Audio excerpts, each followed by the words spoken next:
Most people do not lose money on great companies because the companies fail. They lose money because they panic in the gap between price and business. That gap is where fortunes are made. It is also where weak conviction gets slaughtered. And right now, that is exactly where Palantir sits. The stock is down, the mood is ugly, the commentators are loud, the bears are back. The headlines are written to make ordinary people feel as if something irreversible has happened. And when that kind of setup appears, I pay very close attention. Not because I enjoy pain, because pain is where the market starts lying. That is the first thing I want you to understand. A falling stock price does not automatically mean a weakening business. Sometimes it does. Sometimes the market is warning you. Other times the market is simply vomiting emotion all over an asset, while the business underneath keeps getting stronger quarter after quarter. Those two situations look identical on a chart. They are not identical in money. One deserves selling, the other deserves buying. If you cannot tell the difference, you will spend your life handing your best future returns to people who can.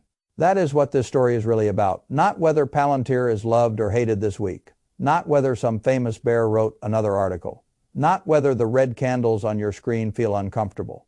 This is a story about whether you know how to behave when price and progress stop moving in the same direction. Because that is where most investors fail the test. They tell themselves they are long-term investors. Then the stock drops 14% in a month and suddenly they want reassurance from strangers. They tell themselves they believe in the company. Then a bearish article appears and they start asking whether this is the end. They tell themselves they are building wealth. Then volatility arrives and they reveal they were really only renting confidence from a rising chart. That is not conviction. That is rented courage. And rented courage expires at the first drawdown. So let me start with the master metaphor I want you to hold through this entire story. I call it the mispriced bridge. Imagine a bridge connecting two cities. One city is price. One city is business reality. In calm times, traffic moves smoothly between them. The valuation may be rich or cheap, but the bridge is functioning. Then fear arrives, a war headline, a market sell-off, a famous critic, a sector-wide unwind. Suddenly the bridge jams, price starts moving fast in one direction, while the business on the other side keeps walking its normal pace. That is when the mispricing begins. The bridge is still there. The two cities are still connected, but emotion has interrupted the traffic.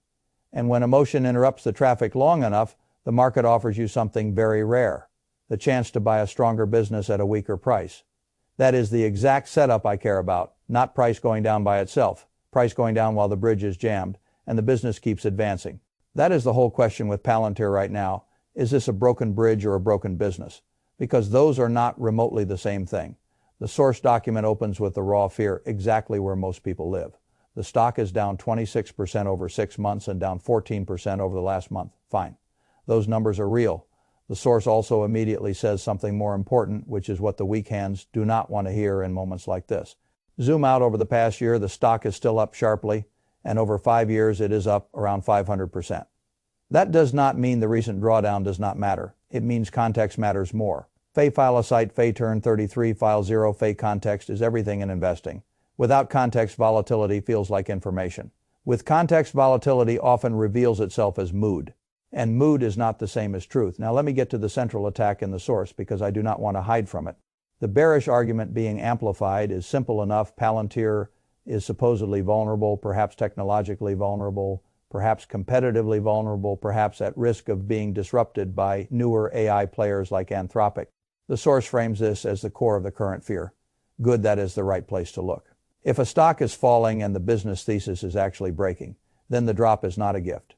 It is a warning. Fay file a site, Fay turn 33, file 0, Fay. So we have to ask the only question that matters. If the business is being disrupted, where is the blood? That is how I think, not with slogans. Not with fanboy energy, not with tribal investing, with evidence. If disruption is real, it leaves tracks.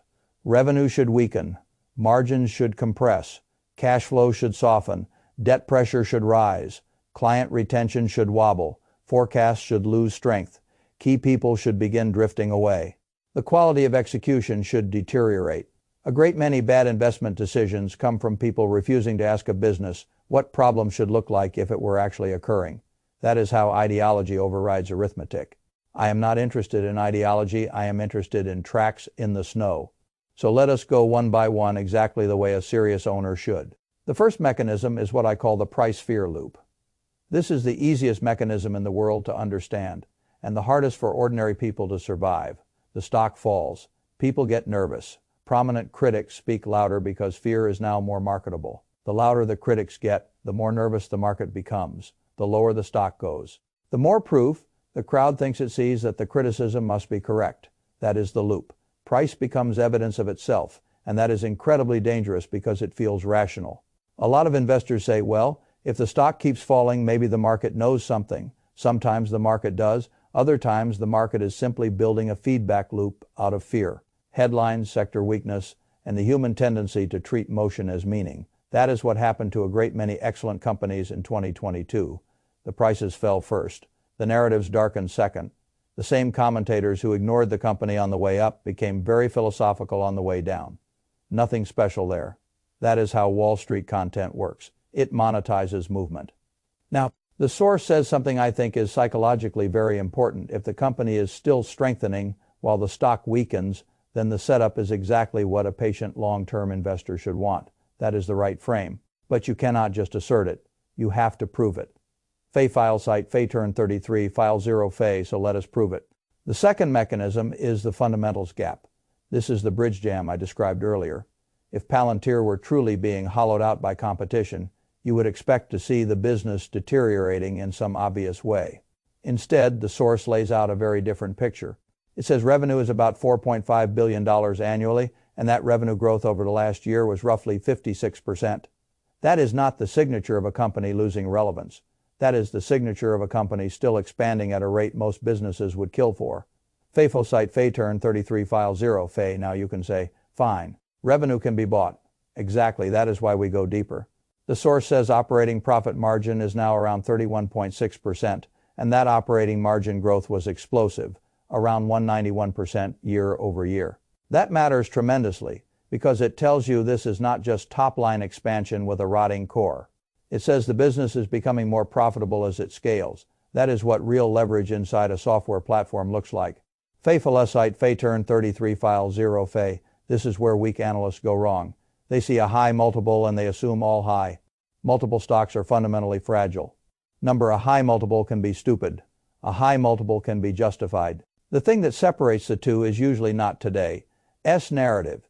It is the speed and quality of the underlying operating leverage. If a company grows revenue 56% and the operating structure becomes dramatically more efficient at the same time, you are not looking at some broken promotional story. You are looking at a machine that may be scaling faster than the market is emotionally comfortable admitting. That is the fundamentals gap. Price is going one way, business quality is going the other. And that is exactly the gap that creates millionaire level opportunities when the market's fear lasts longer than the business weakness that never came. Now, let me go another layer deeper, free cash flow. The source says the business is generating around $2 billion in annual free cash flow, and that this free cash flow was up around 84% over the last year. I want you to stop there and think companies that are supposedly getting displaced are not usually spitting out more and more cash at accelerating rates while the displacement is happening. That is not how disruption usually looks. Disruption usually shows up first in customer hesitation, margin softness, slowing conversions, cash strain, or the need to buy growth by giving up economics. This is the opposite picture. Fay file site, Fay turn 33, file 0 Fay. So when someone tells me the toothbrush is about to replace the professional painter, I ask the obvious question, then why is the painter billing more jobs, keeping more margin, and stacking more cash than ever? That is the problem with lazy disruption stories. They often describe possibility as if it were current reality. Can AI tools help people do more things themselves? Of course, can that reduce the moat of some companies? Of course, does that mean every platform built around enterprise-scale data integration, deployment, workflow, decision support, and operational embedding is about to become useless because one model is impressive on a benchmark? Number that leap is far too easy, and markets love easy leaps because easy leaps make for great headlines. They do not make for good ownership. Now let me go to the third mechanism. The third mechanism is the balance sheet fortress. I am very hard to frighten when a company has the right kind of balance sheet. If a business is carrying weak economics and a dirty balance sheet, then a falling stock price becomes much more dangerous because the market can become self-fulfilling. Debt markets tighten. Optionality shrinks. Confidence becomes expensive. That is not what the source describes here. The source says Palantir is sitting on roughly $7.2 billion in cash against only about $400 million in debt. That is a staggering level of liquidity relative to its obligations. The source even emphasizes the imbalance in a colorful way, but the key point is clear. The company is flush, exceptionally. So file site turn 33 file 0 Fe. Now let me explain why this matters more than people think. A fortress balance sheet does not just protect against bankruptcy. That is too crude. It protects time. And time is what great companies need in order to outlast market stupidity. A company with huge net cash, rising free cash flow, growing margins, and no obvious capital squeeze does not need the market's approval to keep operating. It does not need to rush to refinance on terrible terms. It does not need to beg for capital. It does not need to dilute shareholders out of weakness. It can keep building while the stock sulks. That matters enormously, because many investors confuse price risk with business risk. They are not the same. Price risk is what the chart is doing. Business risk is what the company must do under pressure. A fortress balance sheet can make price risk emotionally painful while leaving business risk surprisingly low. That is the situation I like best. It means the crowd is suffering more than the company is. And when that happens, the crowd often donates shares to people with stronger stomachs. That is what a fortress buys. It buys survival. It buys flexibility. It buys the right to be misunderstood for longer than the market can remain irrational. Now let me give you the fourth mechanism. The fourth mechanism is institutional drift. The source points to rising institutional ownership over the past 2.5 years, essentially arguing that while retail is constantly being told to be afraid of valuation, the large institutional players have steadily accumulated. That is very interesting because whatever people say publicly, ownership tells you where conviction is actually being expressed with real capital. File site turn 33 file 0. I have a very simple rule. Listen politely to what institutions say, watch ruthlessly what they do. The two are often not identical. If a stock is supposedly too dangerous, too overvalued, too speculative, too disrupted, and yet serious pools of capital keep quietly absorbing shares over long stretches, I do not dismiss that. I do not blindly worship it either. But I notice it because long, slow, deliberate accumulation by professional capital usually says something very specific. It says the time horizon of the buyer is not the same as the time horizon of the critic. That is important. The critic gets paid for being timely, sharp, and noticeable. The institutional accumulator gets paid for being right later, very different incentives. Now, this does not mean institutions are infallible. It means you should stop confusing loudness with insight. The loudest voice in the room is often the least aligned with long-term compounding. That is why I do not care very much who won the news cycle this week. I care who is willing to own the asset through the next 5 years. That is the real vote. Institutional drift matters because it tells you where deep money is moving when ordinary investors are still fixated on surface-level discomfort. And that is often the place where future returns incubate. Now, the fifth mechanism is margin architecture. This is one of the great clues to whether a company is truly world-class or merely popular. A merely popular company can grow revenue for a while and still disappoint badly because the economics underneath are too weak. A world-class platform often does something different. As revenue expands, the margin architecture improves. The system becomes more efficient as scale arrives. That is what the source is showing when it describes revenue growth, margin expansion, and rising returns on capital and assets all happening at once. The exact scorecard language is part of the source's house framework. But the essential message is not a branding. It is that several different performance measures are all moving the right way at the same time. File site turn 33 file 0 that matters because when multiple measures of business quality improve together, the burden of proof shifts. The bear has to explain how a company being disrupted is still somehow improving on top line, operating line, free cash flow line, and returns on capital line. That is not impossible. But it is a harder argument than simply saying the valuation is high. This is the problem many people have with growth investing. They reduce everything to multiple. The multiple matters. Of course it matters, but the multiple is not a moral judgment. It is a compressed expression of expectations around the speed, quality, and durability of the business. If the speed and quality are improving faster than people think, then what looked overvalued at one price can become extraordinarily attractive at a lower price while the business keeps executing. That is why I say margin architecture matters. It tells you whether the business is becoming more real as it gets larger. And here, the source is making a straightforward case that it is. Now, let me go to the sixth mechanism. The sixth mechanism is the market weather layer. This is crucial because investors are always too eager to explain a company move entirely with company reasons. The source explicitly notes the broader market weakness, the AI sell-off and Middle East-related stress as part of the setup. Good, that is exactly the kind of context you need. Not every decline is company-specific. Sometimes the tide is rough and the stock gets dragged with it. Fay file site Fay turn 33 file 0 Fay. This does not excuse all weakness. It does change how you should interpret it.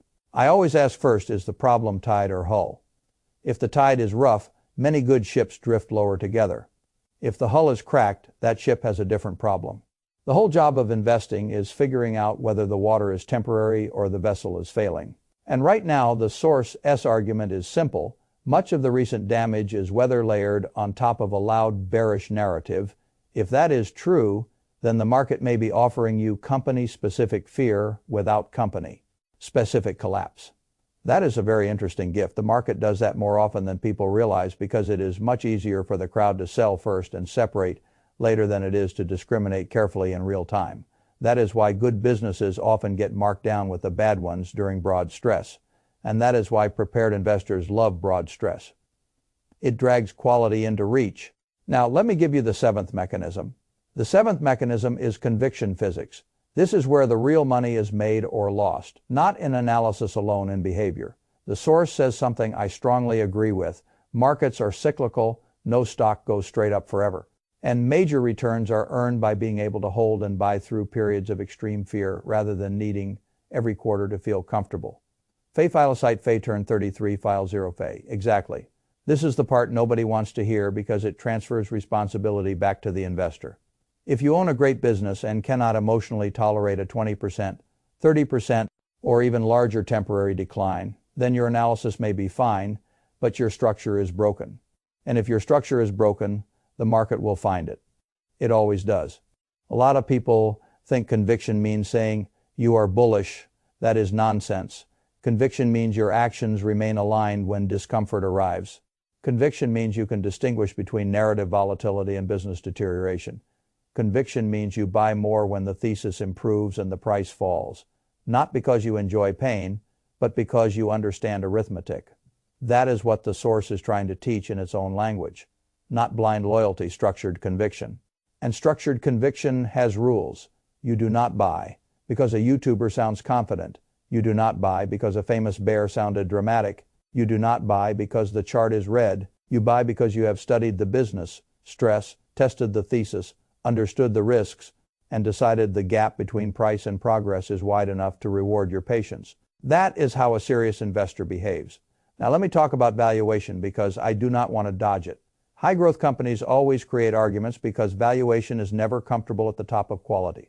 The source itself presents a bear case, base case, and bull case framework. Fine, I actually like that approach because it forces humility. Instead of pretending there is one precise future, you map ranges. The key, however, is not the exact number. The key is whether the downside scenario still makes sense relative to the present if the business remains healthy, and whether the upside remains significant if the company keeps compounding at elite rates. That is the real work. Fay file site Fay turn 33 file 0 Fay. I am not interested in pretending valuation does not matter. It matters enormously. But valuation is not a one-word objection. It is a distribution of possible futures. And in elite companies, the problem is often not that people overestimate the business. It is that they underestimate how long elite execution can continue. That is where fortunes are born, because the market constantly discounts the idea that excellence can stay excellent longer than the crowd can emotionally hold it. This is what happened with many of the great compounders in history. They looked expensive, then they grew into the expense, then they outran it, then they looked expensive again. And along the way, 1,000 nervous investors sold themselves out of generational returns because the valuation discussion felt smarter than simply owning the machine. Now, I am not saying every high multiple company deserves that fate. Most do not. I am saying that the only serious way to answer the valuation question is to place it against the quality, scale, balance sheet, margin architecture, and future addressable earnings power of the business. And when you do that here, the source is making a straightforward claim: the recent decline may have reduced price risk faster than it reduced business strength. If that is true, then the stock is becoming more attractive precisely when the average investor feels least brave. That is how this game always works. Now let me give you the operating system I would actually use here. First, strip away the noise and ask whether the business is worsening in measurable ways. Second, if the bearish thesis says disruption, demand evidence where disruption should logically appear. Third, study the balance sheet and free cash flow, because those determine how much time the company has to outlast market confusion. Fourth, watch what serious capital is doing over long periods, not what social media is yelling this week. Fifth, keep valuation in the frame, but do not let valuation become a lazy substitute for thinking. Six, decide in advance what kind of drawdown you can emotionally survive so you do not discover your true pain tolerance at the worst possible moment. That is how you stop being prey. That is how you become the person buying the mispriced bridge instead of being trapped under it. Let me end with the hardest truth of all. The best companies do not feel easy to own. If they felt easy, everyone would keep them. If everyone kept them, the market would not keep offering you these windows where fear and progress diverge. That divergence is the gift, but it is only a gift if you know what you are looking at. Otherwise, it just feels like pain. And pain without understanding is where most investors sell. That is why I am not interested in whether this month feels good. I am interested in what the company may look like 5 years from now, whether the current fear is business specific or market layered, and whether the stock is being repriced by real deterioration or by emotional traffic on the bridge. The source's answer is very clear. Business stronger, price cheaper, fear louder. That is not a reason to celebrate blindly. It is a reason to look harder than the crowd is willing to look. And when you do, you may discover that the unthinkable thing about to happen to Palantir is not collapse. It is that the market may be handing patient investors another chance to buy strength disguised as damage. That is the setup. And if you understand it, this is not where you panic. This is where you decide whether your conviction was ever real in the first place.